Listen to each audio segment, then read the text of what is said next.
Hi, welcome to AwkwardHamster. Today I'll be reviewing this LASFIT LED headlight bulb kit, and this costs roughly $72 on Amazon.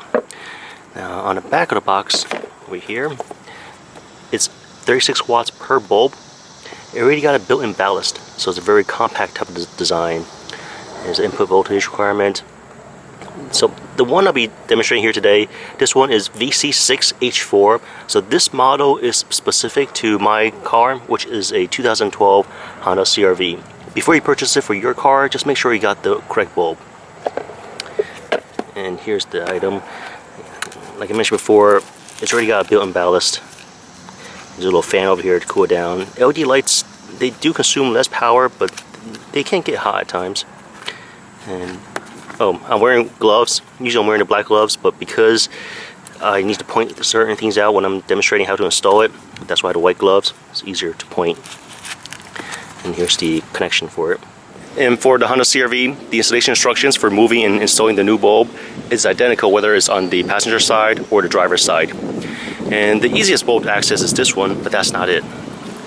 This is the headlight. So it's this one right here. I have my flashlight shining the light right on it. I don't need any tools. Just pull this connector out and make sure when you're gripping on the connector, grab the hard plastic piece, not the cable. So just pull this out. Let's move the cable to the side. Now you see the middle plugs in there, but that's okay. We just can't access it yet. This part over here, these little tabs, just pull it out too. This is like a weather sealant. And if you pull out the connector, sometimes you'll feel that there's a little bit of grease on there. That's fine too. Let me show this connector. See the little grease? That's fine. It's electrical grease. It's only used to like prevent corrosion. Now I'll be removing the bulb, and I don't need any tools. I don't need to force anything. It should be just easily slide out once I unlock it. And this part right here, this little metal wire, this part, that's the lock. Simply push upward. It's clipped in, so watch, I'm gonna push it in a little and move the wire upward. It unclipped. I'm gonna do that again. It's clipped in right now. I'm gonna push it in, basically push it towards the front of the vehicle, move it upward, and it slides right out. This part is like a swing, it's like a large paper clip.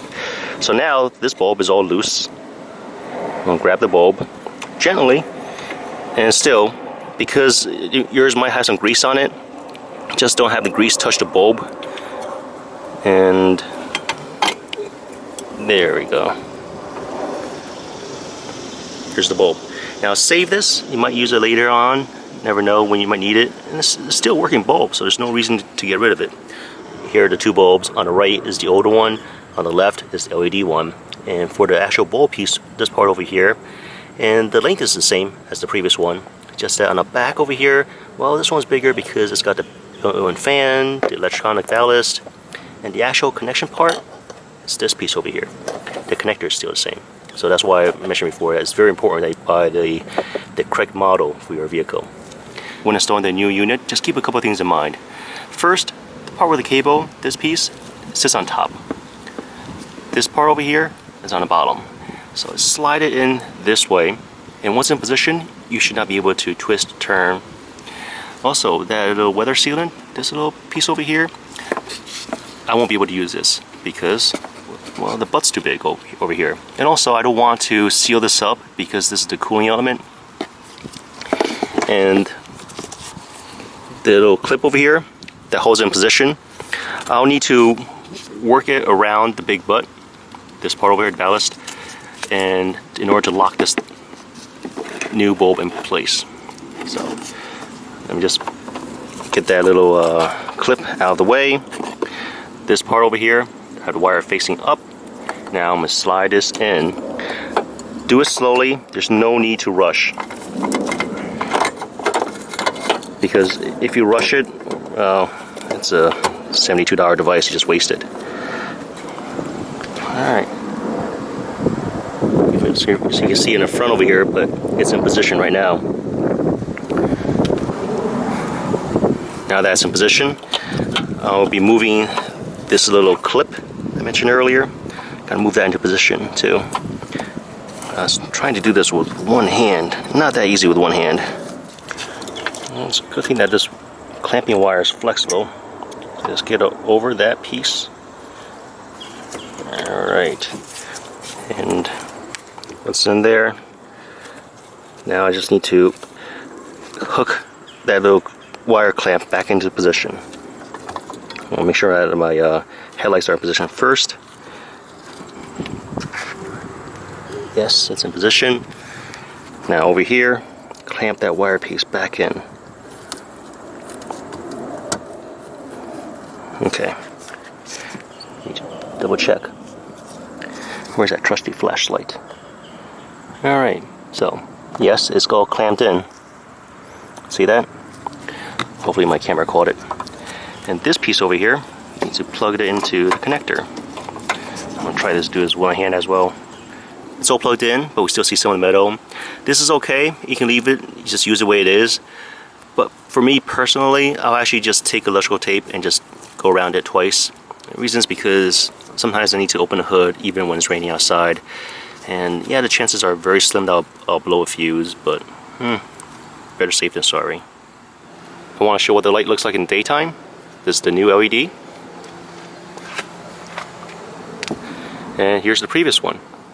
Even though all I did was change the headlight, it's still good practice to make sure that the headlamp was installed properly and shining at the correct height. You don't want to shine too high or else you'll be blinding the incoming drivers. So on the right hand side, you can see that, let me get the laser light back on. So on the right hand side, you can see it goes up to this height. And on the left side, same thing, same exact height. The only difference is daylight brightness, whereas on the right hand side is a warmer type of color. I can see a lot more with the new LED bulb. Low beam, high beam, low beam, high beam. I'm roughly 65 feet from my vehicle. Currently my headlight is on low beam and the camera is about 5 feet above the ground. And the reason I'm doing this is just so that I can show that the headlight is not going to blind oncoming cars. I'll move towards the oncoming car side and start walking towards my vehicle. So it's not bothering me right now. I don't see any flickering on the camera. Everything looks nice. In summary, the unit was very easy to install. Take your time, don't rush it. You don't need to force anything. And in terms of tools, no tools are required, but if you want to cover up the terminal for any of the exposed metal part, use electrical tape. The unit is pretty small considering that the electronic ballast was built into it. And as for the fan, well, if I'm in the vehicle, engine's turned off, and the headlamp is turned on, I do hear the humming noise vibrating. It's very low, you gotta pay attention to it, but it is audible. It doesn't bother me at all. I do feel safer driving with this LED light because I see more on the left and right, easier to make the turns, and also shines further. So overall, I do like this unit and I would recommend it. Well, thanks for watching this review. If you guys have any questions, comments, suggestions, feel free to contact me. Thanks for watching AwkwardHamster. Bye.